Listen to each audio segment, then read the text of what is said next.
Chapter 33. The Interlocking Directorate.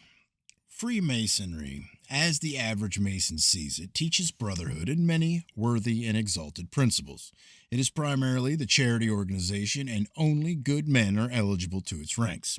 To them, the G in the Pentagon means God, but needless to say, if its teaching were not of a noble idealist character, it would make few proselytes.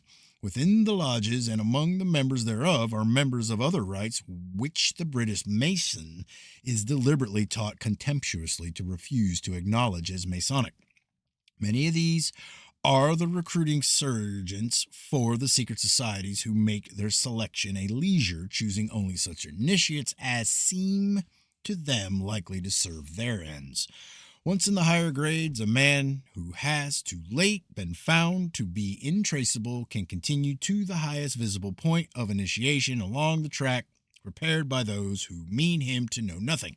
All this is beautiful, all is noble, he sees only the best, and forever advertises the goodness of Freemasonry. Though in this capacity he may do nothing else, he becomes an important factor in recruiting. It is frequently alleged that no English Mason is permitted to attend a lodge meeting of the Grand Orient or of any other so-called irregular Masonry. This is nonsense. If such a statement is to be considered, how are we to reconcile the fact that William Wynne Westcott, an English Mason, appointed Junior Grand Deacon to the Grand Lodge of England in 1902, and the head of the Societas Rosicruciana in Angelia and Golden Dawn, was also the secretary of the Rite of Swedenborg, Knight Kadosh in ancient and accepted Scottish rites, Grand Standard Bearer, Royal Arch, Grand Lodge of England, and regent of the Illuminati, and on intimate terms with one of its founders, the German Theodor Reuss, 33rd degree, 90 degree, and 96 degree. Among his other titles, Theodor Reuss included the following: Magus Supremus in Mundo of the Esoteric Rosicrucians, Fra Superior and Outer Head in Mundo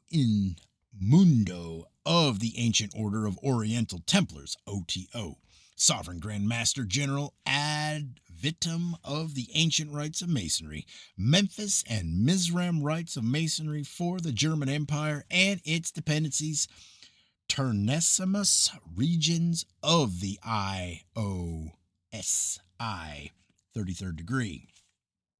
To further emphasize the interlocking character of this organization, we print herewith a partial list of the Masonic offices held by John Yarker, quoted from an article published in the Equinox, Volume 10, 1913, under the title In Memoriam. May this end forever the oft-repeated fable of British Masonic isolation. In Memoriam, John Yarker, Grand Royal Commander of the Rosicrucians and Kadosh, 1868 to 1874. Scottish Rite of the 33rd degree, and received certificate dating from 1811, January 27, 1871. Admitted 33rd degree of Cernio Rite and honorary member in New York, August 21st, 1871. Installed Grand Master, 96th degree of Ancient and Primitive Rite of Freemasons Hall, London, October 8th, 1872. Absolute Sovereign Grand Master Rite of Mirzam, 90th degree from 1871 down to the present time. Received over 12 patents of 33rd degree of the Supreme Council in various parts of the world. Past Senior Grand Warden of Greece by patent July 1st, 1874. Honorary member of Lodge 227, Dublin, 1872, and on various foreign bodies, 1881 through 1883. Among these, he received the crown of Keither, admitting to the 5th degree of the Grand Lamastic Order of Light. In 1882 and 3, he acted as General Giuseppe Garibaldi's Grand Chancellor of the Confederated Rites, which he arranged throughout the world. Honorary Grand Master of the Sovereign Grand Council of Iberico, October 5th, 1889. Right of Swedenborg. In 1876, he was appointed Supreme Grand Master for the United Kingdom under the charter of T.G. Harrington, P.G. Master of Craft, Grand Lodge of Canada, Colonel W. Bury Millode Moore, Grand Master of Templars, 33rd degree, and G.O.C. Longley, 33rd degree.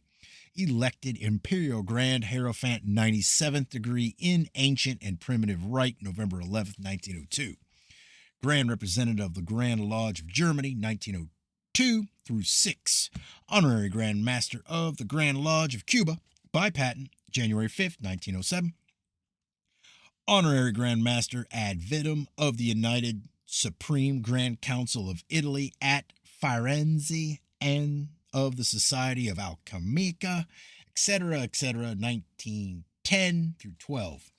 He also was interested in many of the concordant orders and held office in several.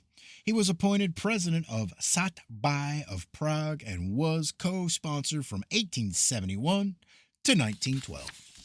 Head of the Rite of Ishmael in England in succession to Dr. Mackenzie and Major F.G. Irwin. Chief of the Red Branch of Erie in succession to Major F.G. Irwin. High Priest of the 7th degree of Knights Templar Priests, Manchester, revived from 1868 to 1875. Moreover, from the correspondence of Theodore Roos, we find that John Yarker was also the delegate from the Supreme Council Martiniste de France. Again, we find that this same Theodore Roos, above mentioned, seems to become eligible in the eyes of William Wynne Westcott and John Yarker to be the founder of the 6th Swedenborg Lodges in Germany, chiefly on the grounds that he was an English Mason. Presently, we find that Theodore Roos, English Mason, is the delegate of the A and P Rite of Memphis from Spain and Bulgaria to Germany and from Germany to England. Later, we find him on intimate terms with Pappus, the head of the Martinist order in France. Turning to the photostat of a patent which we reproduce, we find a document which speaks for itself.